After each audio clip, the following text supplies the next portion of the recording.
So how's it going, motherfuckers? The belt is back on my shoulder because I have to stand too far away from the camera for the belt to be visible. And let's face it, you know, it's the man that makes the belt. It's not the belt that makes the man. And I'm back again with the top 10 most hated wrestlers as requested by my subs, you know. And you might be asking yourself, oh, we've already seen this video before. You've done it several times, Brad. Give us something new.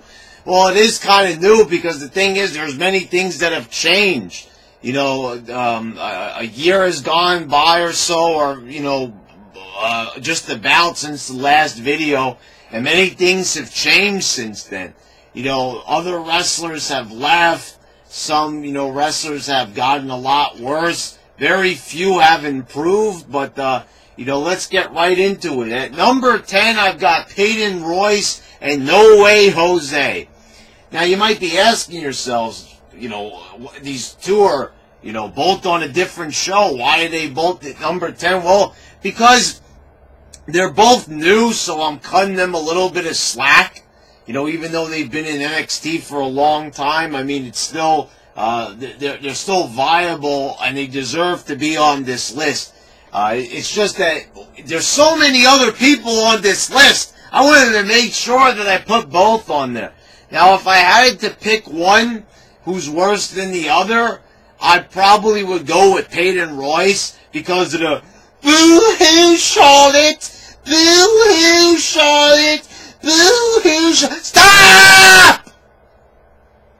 Oh my God, that accent, that just annoying promo that they did on this last SmackDown. That was about it. If you needed qualifications, if you needed prerequisites, if you needed a reason to be on this list, that was all you needed right there. That's all you needed. Go look at that promo. And No Way Jose. How lazy can it get? This is why he needed to be on the list. I mean, you know, it's copy and paste. This is Adam Rose. This is Adam Rose, guys. I mean, it really is. It's like a reincarnated Adam Rose. It's the same unsuccessful gimmick. And it didn't, you know, so if it didn't succeed and everybody hated it and everything to the point where they had to turn the guy heel and all that, and he was wrestling the fucking bunny on TV, then I don't know why they'd go back and do it again. You know, try their luck with another guy. I don't think it was really the guy. I think it was mostly the gimmick. The gimmick was total garbage. And I know I asked for characters, but not stupid, retarded ones like this. You know, instead of calling people lemons, No Way Jose is encouraging people to smile and be less serious and everything. You know, when he went up to Jinder Mahal and he said that, it was instant hate. It was hate right there. Only his second week in the company, and I was already hating the guy. So, you know, WWE, I gotta salute you right there. You know, I gotta tell you, what an accomplishment. It only took the second week of him being there for me to hate his fucking guts. At number 9, the Riot Squad. You look at these girls and they just look ragtag. And that might be a good thing. Oh, they're scrappy fighters, right? They don't look, you know, we've got a little bit too much of that going on. Where everyone's just looking like they just belong. Now, Liv Morgan is probably the best looking of the bunch. You know, Liv Morgan, she's a cute girl and everything. She tries a little bit too hard to look like Harley Quinn. There you go. How did I not think of that name?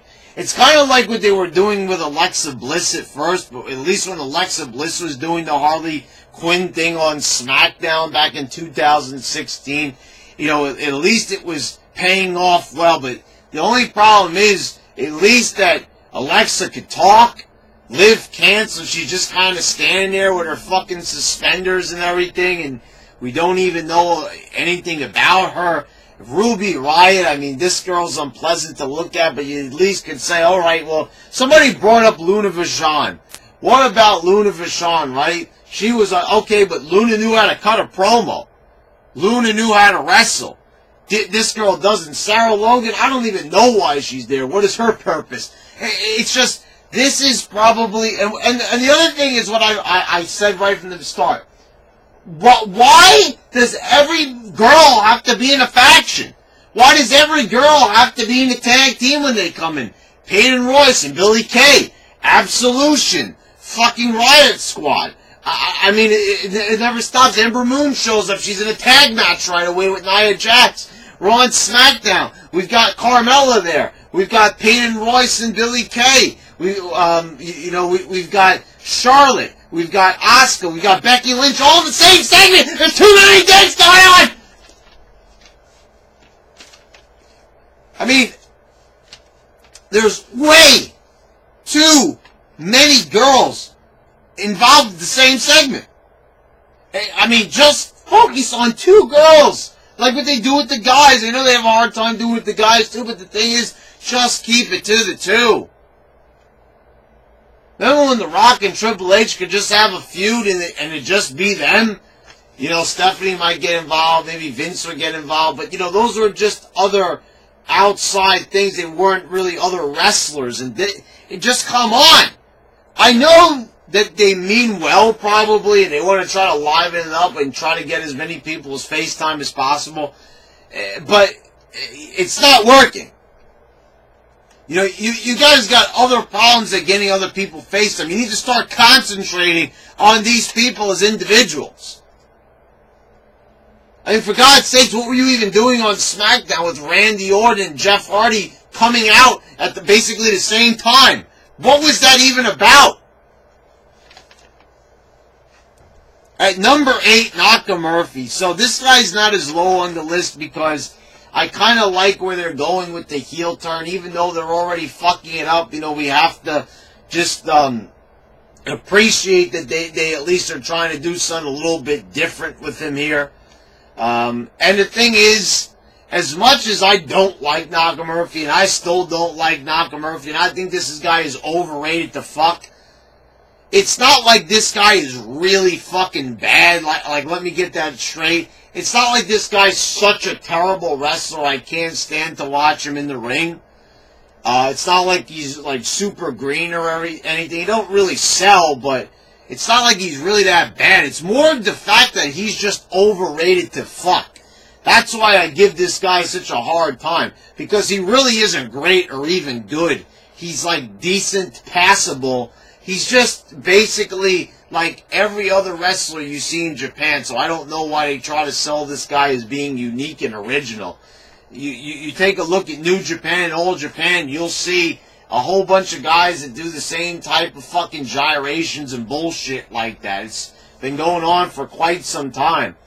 At number 7, Bayley. I mean, it's like they don't even know what to do with Bayley. She's serious. She's still coming out with the balloon floats. I don't know.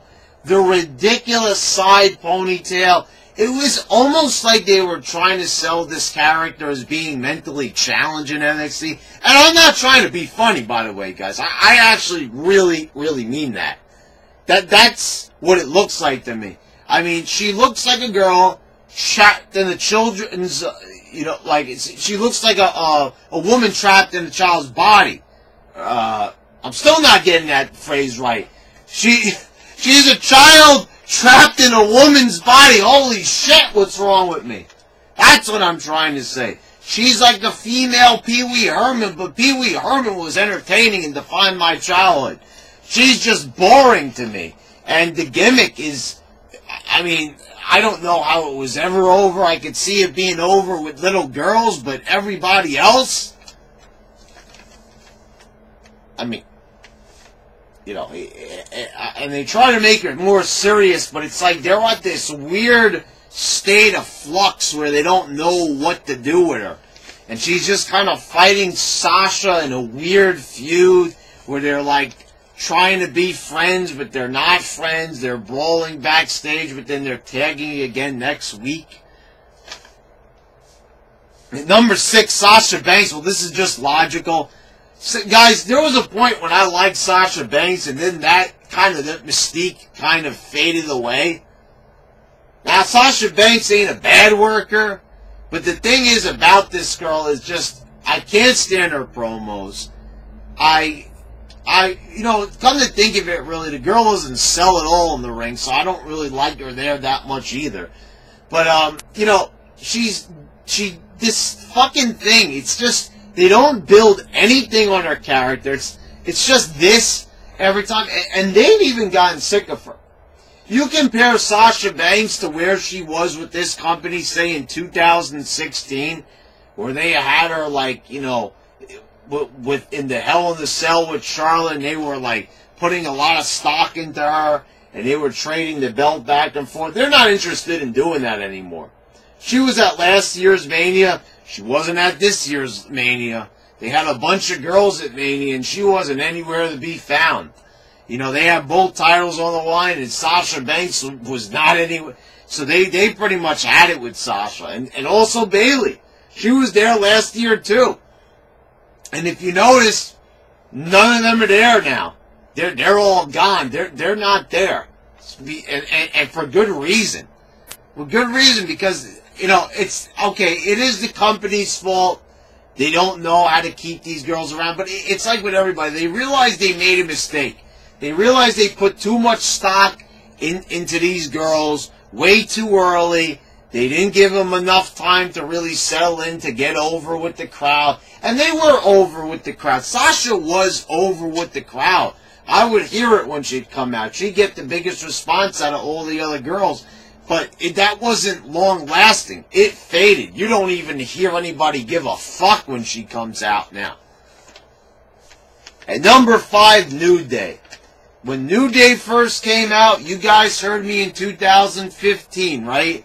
Well, they came in like 2014, but they really started getting over in 2015 when they started acting really silly and they were doing the tuba thing. Now, the gimmick looked really crappy. They looked like they were going for a spiritual, religious gimmick at first. And you can even tell by the music. If you really think about the music that they come out to now, it kind of doesn't even, like, fit them. I was, like, just thinking about this the last time I saw them. I'm like, they had a different vision for this group when they first debuted. And then they pulled back on it. They waited a long time to debut these guys. Almost like they knew that it was going to be bad. But then it came out, and then, you know, thanks to, like, Xavier Woods, these guys showed they had charisma. And I never said once that these guys don't have charisma. I never said that ever. I never said that they don't have charisma. You go back and you watch the videos, and I praise these guys. They made me laugh even in a few promos. But then they jumped the shark with these motherfuckers more than anything else, and they made them stale. They were doing the same gimmick, going back to the well too many times. The tuba. Then it got more ridiculous. They went from cereal to pancakes. And they had fucking unicorn dildos on their foreheads. I mean, it really went way too fucking far.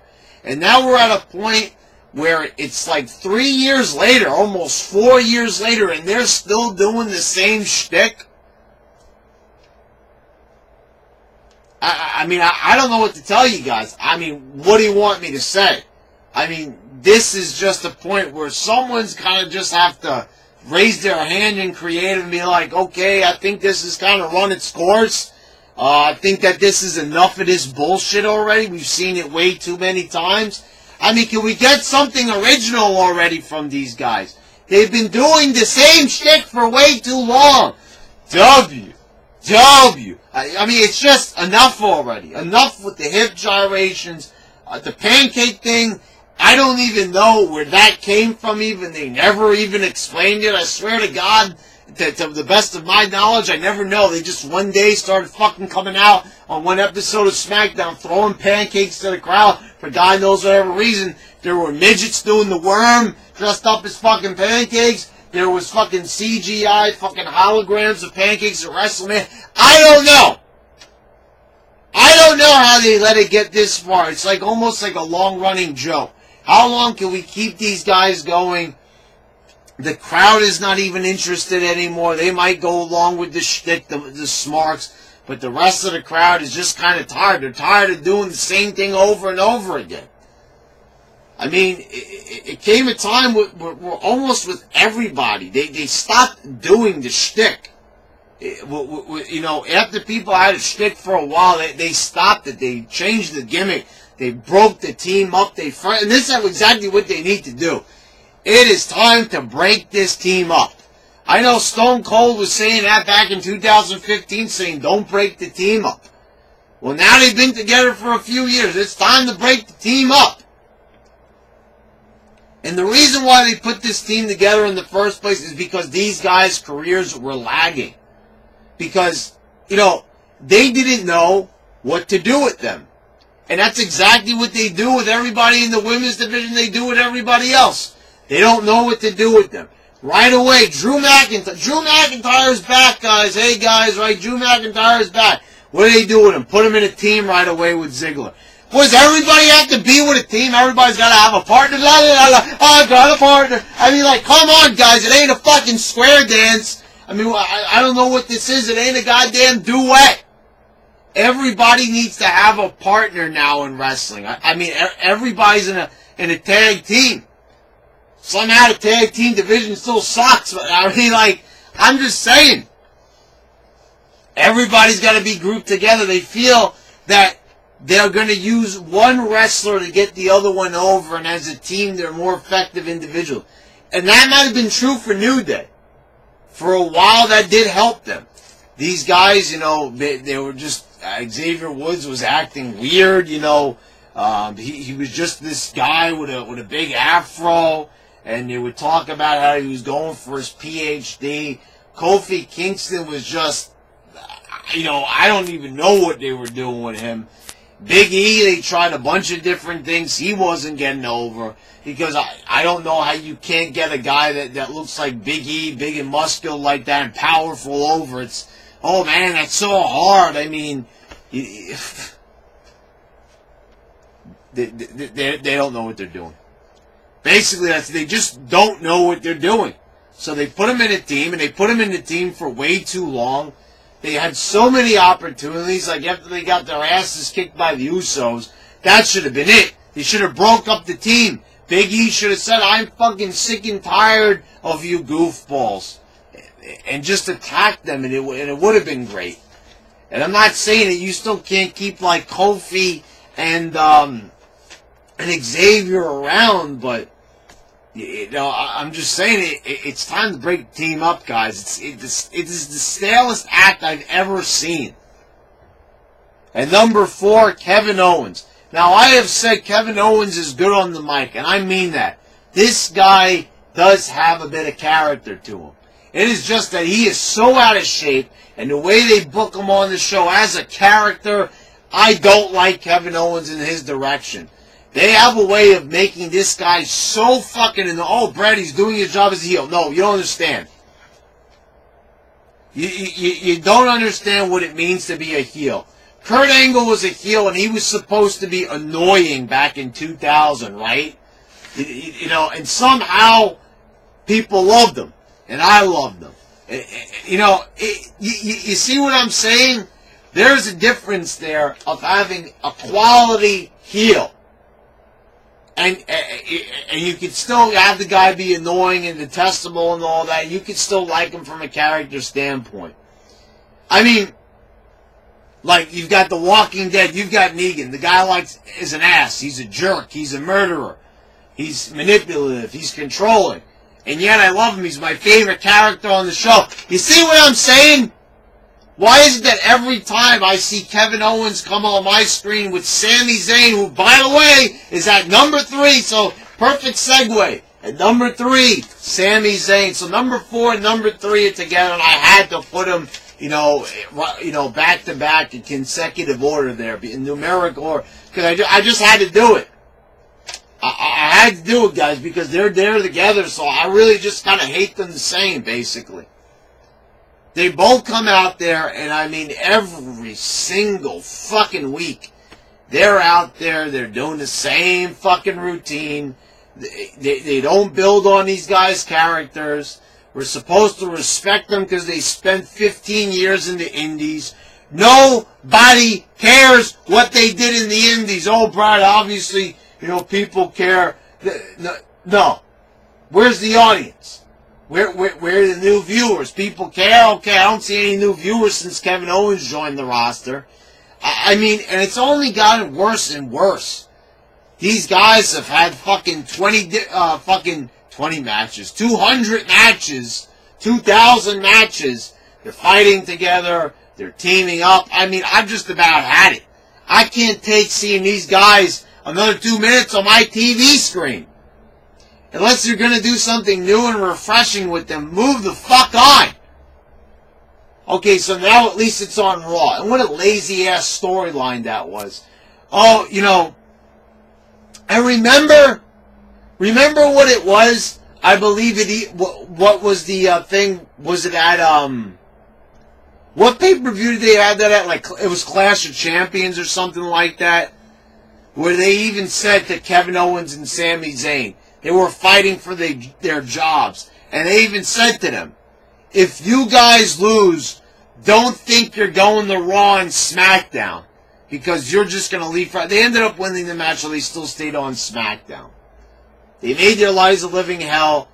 And then they lost their jobs with SmackDown at WrestleMania. And then they showed up on Raw and they got rehired on Raw. And last year, they just had a match where they said they weren't able to do that. But in this match, they were able to do that. Wait for it. Wait for it. Honey, what? I mean, just bear with me. I know I'm repeating myself, but you just had a match last year where the stipulation stated that if Kevin Owens and Sami Zayn lose the match, they will be fired from SmackDown, but they cannot be rehired on Raw because they're not going to do that lame-ass loophole where, I'll just show up on Raw, so I'm not really fired through the brand split. How clever. But then you fast forward a few months and they do the same exact type of match, except this time around, they could get rehired by Raw because they didn't state that in the stipulation. Oh, how convenient. Instead of sending them back down to NXT where they could probably be over and probably be more beneficial to that brand. Anyway, at number 2, Seth Rollins. And this is really funny because I used to like Seth Rollins.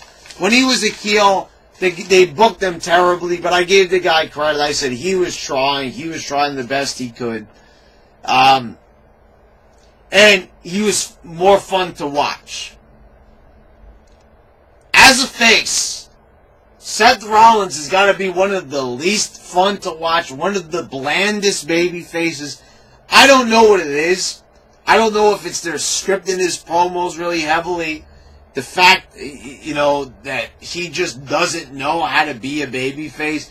But you listen to this guy and you listen to him say, man, like every fucking other sentence, calling people man, Seth Man Rollins. I mean, with that voice, that whiny, nasally voice, that fucking CrossFitter. I mean, my fucking God.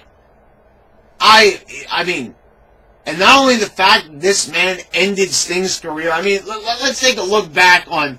I think that this guy might have been on my favorites list at one point. When I would do like my top 10 favorite wrestlers, I said that this guy was my favorite. But he ended Sting's career. He injured a number of people. He broke Cena's nose. He injured Finn Balor.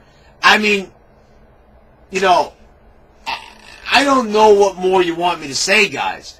He's dangerous in the ring. He's boring as a character. I mean, is there any reason to like this guy? And at number 1, blueberry fuckboy himself, Finn Balor. Whether it's the blue jacket the rainbow tights, it speaks for itself, guys. I mean, do I really need to say any more than that? I mean, I don't know. I have no problem if they want to go out there and they want to get the LBGT community and they want to have that segment of the population watch that show. I get that. I know that's a very viable group. They want to bring that market in. That could translate to new viewers. But the thing is, they don't even want to make this guy an LBGT character. We saw that actually could be successful to a degree when they did it with Orlando Jordan in TNA, and it got a little bit of traction.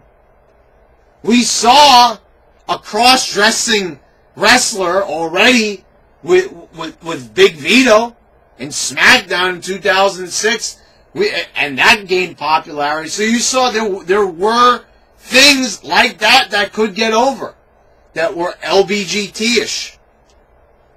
But he's just coming out there in his rainbow tights, and he's doing nothing for it. He's still a fuckboy.